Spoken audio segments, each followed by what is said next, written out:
You're listening to The Coffee Hour. I'm Andy Bates. I'm Sarah Golseth. Today we get to visit with a church worker in the Lutheran Church-Canada today. Today's episode of The Coffee Hour is underwritten in part by Concordia University, Nebraska. You can learn more about Concordia University, Nebraska by visiting cune.edu. Joining us today, Samantha Neeb. She is Associate Director of Family Ministries for the Lutheran Church-Canada, a newly formed position, I believe. Samantha, welcome to The Coffee Hour. Thanks for having me.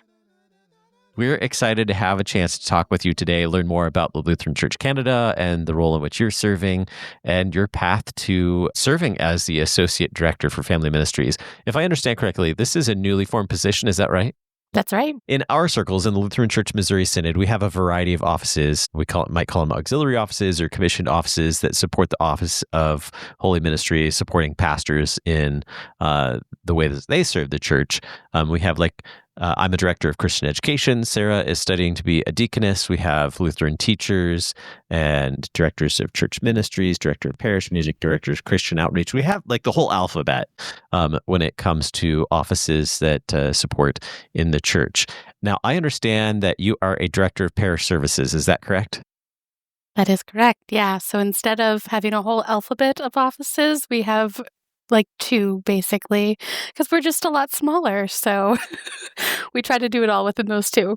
So tell us about what a Director of Parish Services is, and then we'll talk about your path to becoming a Director of Parish Services. So I want to say Director of Parish Services, there's going to be some similarities to Directors of Christian Education, but also deaconesses. So maybe kind of somewhere in between those two, if you're trying to kind of think in LCMS terms.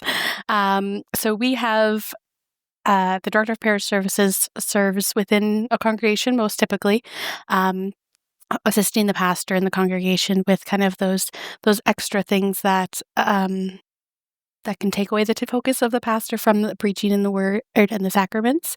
So the Director of Director of Parish Services comes in and helps take on those things. So most often they're assisting with things like the Sunday school and youth group and those sorts of groups and stuff.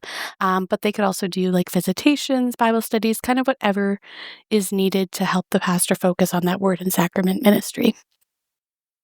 I'm curious what the second auxiliary office is. You mentioned there's two of them? Yes, sorry. The other one would be the trained Lutheran school teachers. So they both kind of fall under the umbrella of deacon within our structure. But yeah, those are kind of the two. Teacher makes sense. That's a good other one. Okay, so tell us now your journey to becoming a Director of Parish Services. I mean, long story would be Sure. right. So I grew up in the church, baptized, confirmed, and everything like that. And, when I was younger, I thought I'd love to work in the church kind of as a full-time vocation, but I didn't know what kind of the options there would be. So it took a long kind of way for me to get here. But then I want to say after undergraduate, after university, I was serving in our circuit. We did a circuit youth program, and I met someone who was doing their internship at one of the churches within our circuit, and she was a Director of Parish Services intern. So then I was like, oh, this is great. This is exactly what I wanted to do. The problem was that program had stopped being offered because it was formerly offered at the university that was connected with Lutheran Church-Canada, which was no longer connected. So the option wasn't there then. So I was like, well, that was great. I thought I figured it out, but just kidding. Kind of just continued on in what I was doing at the time. And then a few years after that, I had seen this advertisement in the Info Digest, which is our weekly newsletter, kind of email newsletter. And it was this advertisement for a youth director with two churches out in the Vancouver area. And I was like, that would be amazing. I'd love to do that. But I don't really want to move across the country. So we'll ignore that. But I kept seeing it and I was like, okay, if it's still there in a few weeks, I will apply and we'll go for that. And then so I applied and I interviewed and I got it. And I was like, oh, okay. So in 2020, the prime time to move, I moved across the country to the Vancouver area, and I started working as a youth director for 2 churches out there. And then after kind of being in that role for about a year, I was like, I've got a lot of volunteer experience and some of that practical kind of stuff behind this role, but I'd love to get more of the theological basis. So at that point in time, Concordia Lutheran Seminary in Edmonton had kind of just started the program again. And so I had emailed and I was like, okay, so what's the possibility of me doing this while I'm still working out here?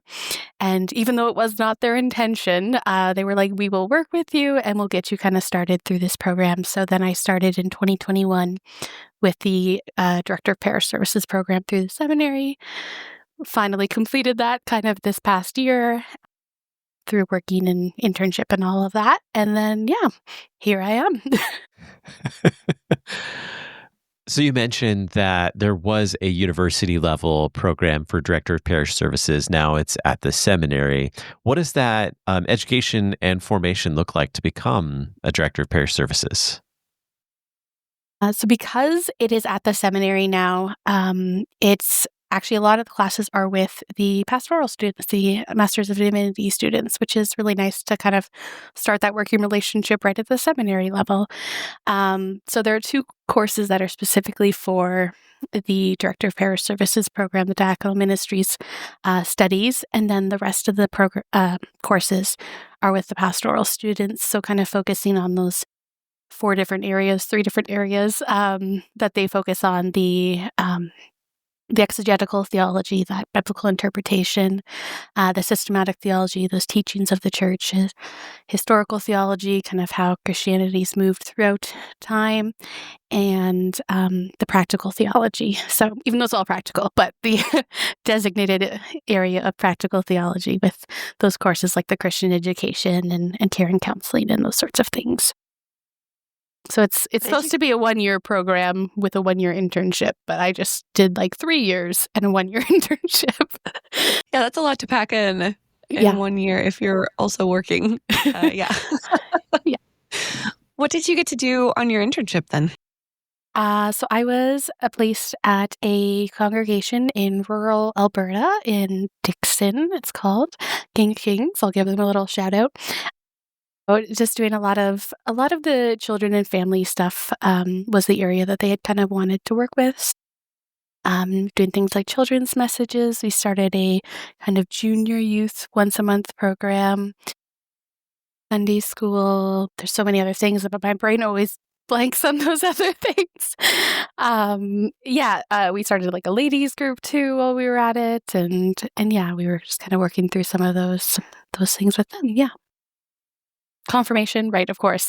Confirmation, youth Bible studies, things like that. Lots of things. How would you say your formation and your education at seminary for Director of Parish Services, how did that prepare you for that experience in the parish as an intern? And maybe your previous experience too as a volunteer and as a youth leader. How did all those things contribute to your success serving in the parish as a Director of Parish Services? I loved my seminary experience. It was a really great experience. And for me, because I was working while I had started doing the program, I was so excited to be able to apply things like immediately from the classroom into where I was working and everything like that too. So I remember the one lesson in our Christian education class, like we were looking through children's messages. So I got to like look at the structure that she gave, and I was like, okay, so what am I doing already in the children's messages, and like how can I make this better, and that sort of thing. So things like that, and just some of the exegetical biblical interpretation classes were some of my favorites too. Just digging into those pieces of the Bible, and then kind of really helping to understand how we then create those into Bible studies and share those with the congregation as well. You mentioned this role, the Director of Parish Services is a deacon-style role in Lutheran Church-Canada. That's different language than we use in the LCMS in a lot of places. Can you explain what that deacon role is in the Lutheran Church-Canada? Yeah. Within Lutheran Church-Canada, the deacon kind of encompasses those auxiliary offices, but really right now we have kind of just the two streams for that, and that's one is the Lutheran trained teachers, and the other is the Directors of Parish Services or anyone else who's been trained elsewhere that we've kind of brought in. So especially before we had our own programs, and if we're thinking back to the 70s or earlier, and we have some people that were still trained in the LCMS through their programs, they've kind of come in under that title as well. So similar to the terms that we use for commissioned minister or minister of religion commissioned in the Lutheran Church Missouri Synod, the Lutheran Church-Canada uses the term deacon or diaconate. Yes, yeah. Great, that helps us understand that. And I hope I'm correct in making that connection. Well, we're going to learn about your new role as Associate Director for Family Ministries for the Lutheran Church-Canada in just a moment. We need to take a quick break. We'll continue the conversation with Samantha Neeb in just a moment. You're listening to The Coffee Hour. I'm Andy Bates. I'm Sarah Gulseth.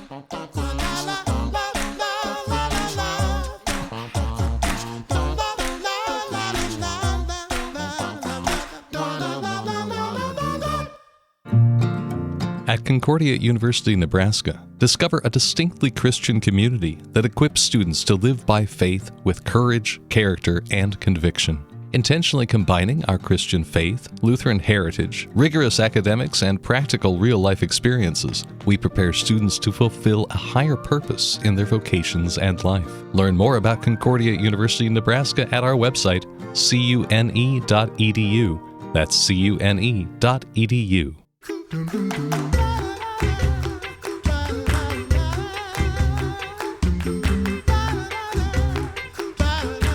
Welcome back to The Coffee Hour. I'm Andy Bates. I'm Sarah Gulseth. Today we're talking with the Associate Director for Family Ministries for the Lutheran Church-Canada. Her name is Samantha Neeb. She's the Director of Parish Services, and learning about what that means. What is a Director of Parish Services in the Lutheran Church-Canada? I think I've got a good grasp on that, pretty similar to some of the offices that we see as commissioned here in the LCMS. So you served in a congregation as youth leader and then as a Director of Parish Services, and now serving as the new Associate Director of Family Ministries for the Lutheran Church-Canada, a newly formed position. What does this mean? It's a great question, especially because it is newly formed. Yeah, exactly. As I said, we're kind of trying to figure it all out together, but some kind of key areas that have been outlined, I should say already, are things like equipping and supporting leaders in the congregations and volunteers, connecting congregations, volunteers, church workers to each other, but also to resources, collaborating in things like planning. In this role, I'm part of now our National Youth Gathering Committee, and I'm kind of automatically on that committee then as well, but collaborating and planning for other things like that as well. Training volunteers or whoever else needs the training, developing resources, or just bringing together a lot of resources too that are already out there and kind of having a one-stop shop for all those things. So those are kind of some of the keywords and areas of ministry that we're kind of looking at in this new role. So not really doing a lot of the direct things within the congregations. That's still left to the congregations and to all those working within there, but supporting those congregations and the volunteers and leaders within those so that they can do family ministry within their local contexts. So this is a new role. What brought about the creation of this role that you get to now fill and learn how all of this works? So at our 2022 Synod Convention, there was a resolution that was passed to bring in this role. So that's kind of how it came about. The why, I've heard from some people that were working on this overture to figure out, well, why did this come about, sort of thing. And they had mentioned that at our 2019 National Youth Gathering, we always have a youth leaders roundtable, and at that roundtable there was a need expressed for a synod worker to support in that area. And then also we no longer are structured in districts, but in regions instead. And formerly in our ABC district, Alberta, British Columbia district, they had a parish and school services department. And so that region of Lutheran Church-Canada, formerly having that department and now no longer having that department, they were really feeling that loss in that. So based on that, the resolution kind of came from our West region because they had had experience with this sort of type of work or sort of thing. So they were seeing that need even more and wanting it for our whole country. So, yeah. So what do you get to do now as you try to figure out your new role? What's next for your new role? Great question. It is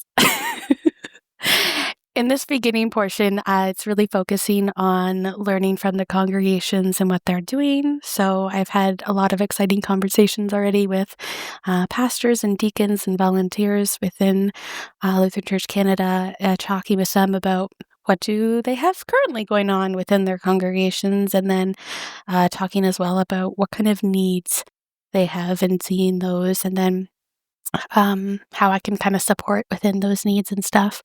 One of my favorite questions has definitely been asking, what's your wish list? Because, everyone's got a dream big wish list. Some might not know it right off the top of their head, but not saying that I can help with the wish list, but it's always fun to see where people looking kind of further beyond. What are some things you've learned from those conversations? Some of the needs that you've seen, some of the exciting stuff too. I'm sure you're learning all kinds of stuff, being able to have conversations with people across the synod. What are some of those things you've learned? So some of the things that I've picked up thus far, at least, have been parenting support and kind of that familial support as well, whether that's with those parents within the marriage as well. I've heard things like expressed needs for the family devotion kind of thing, something just, very simple, but a concern too that maybe some people, they don't even know how to do kind of family devotions at home. So how do we kind of bring it back to some of those basics as well, and looking at that sort of idea.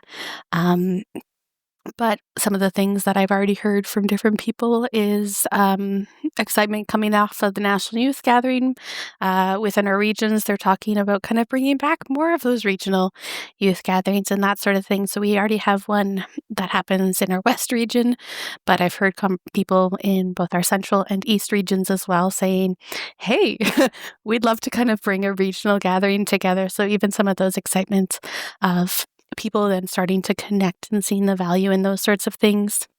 I've heard youth groups that were at our National Youth Gathering, they were able then to connect with others in their area. So we had 2 groups that were connecting that were locationally about an hour and 15 minutes away, I think I want to say.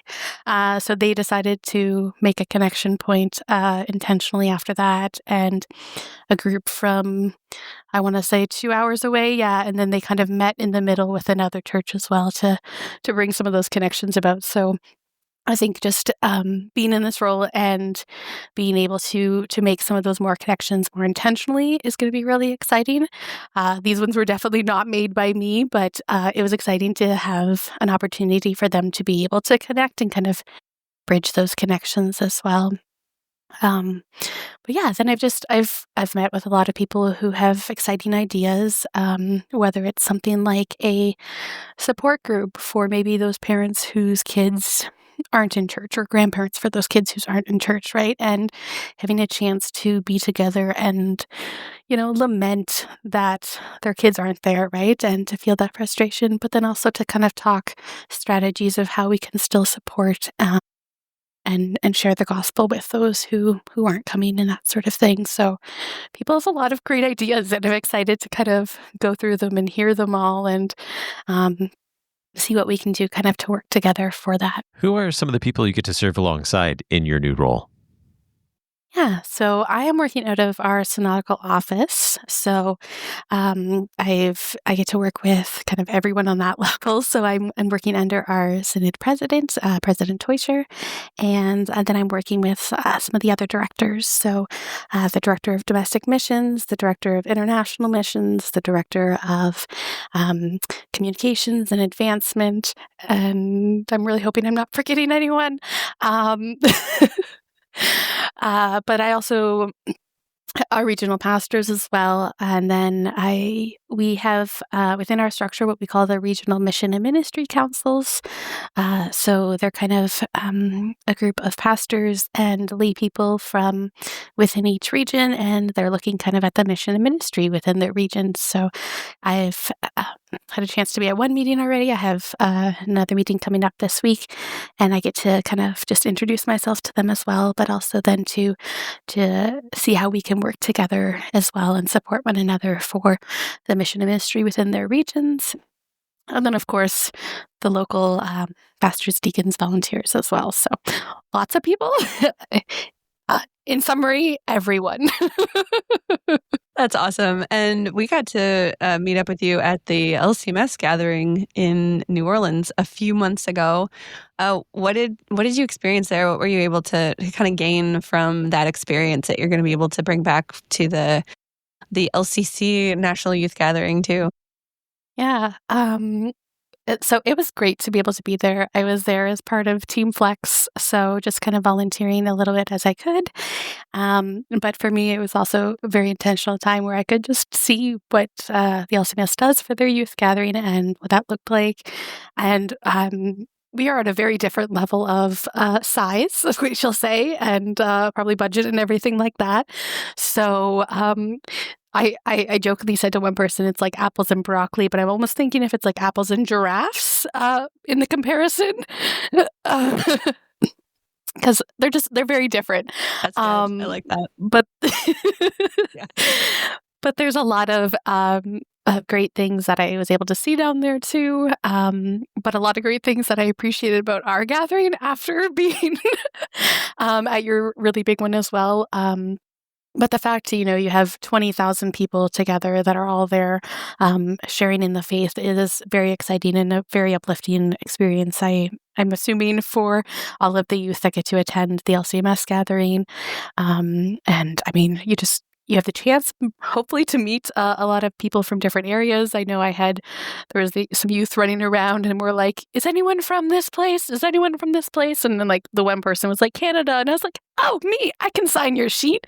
And so hopefully they had a chance to, meet lots of people and maybe make some of those connections as well and everything like that. But yeah, so for me, it was a great experience to be down there and to kind of see how things run and what it looks like. But I also was able to sit down on some breakout sessions, which were really great. Sat in, I think, on a few for leaders, and I really, I enjoyed those. And I've already mentioned some things that I learned from those to different people already too. I think one was, I'm not going to say the person's name because I will get it wrong. But the one was on this idea of growing young within the congregations, and another one was the excitement about small church ministry and small youth groups and that sort of thing. And we in Lutheran Church-Canada are a lot smaller than you guys in the LCMS.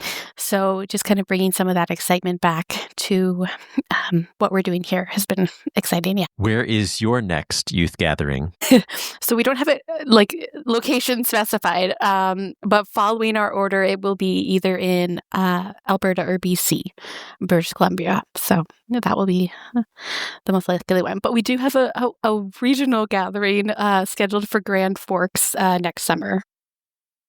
Next summer. And then the following summer is your LCC youth gathering? No, it's the same year as we're on the same schedule as the LCMS gathering. Oh. So it will be 2028 as well. Yes. Okay. Summer of gathering. It is. Well, how can we learn more about what's going on in the Lutheran Church Canada and maybe learn more about what's happening with family ministry in Lutheran Church Canada? So just if ministry in general with Lutheran Church Canada, we have our magazine, the Canadian Lutheran, and they have the website as well that they continually will post stories to. So that's telling more about the exciting things that are happening or on any of the social medias. Family ministry, I don't have a page or anything yet on our website. Maybe that will come, but people are more than welcome to connect with me, and the email is on the Lutheran Church Canada website as well. So, yeah. Very good. And that's lutheranchurch.ca, correct? I think it's lutheranchurchcanada.ca. All right. Very good. Our guest today, Samantha Neeb. She's Associate Director of Family Ministries with Lutheran Church Canada. Thank you so much for spending this time with us and helping us learn more about the Lutheran Church Canada and family ministry there. My pleasure. Thanks for having me. You've been listening to The Coffee Hour. I'm Andy Bates. I'm Sarah Gulseth.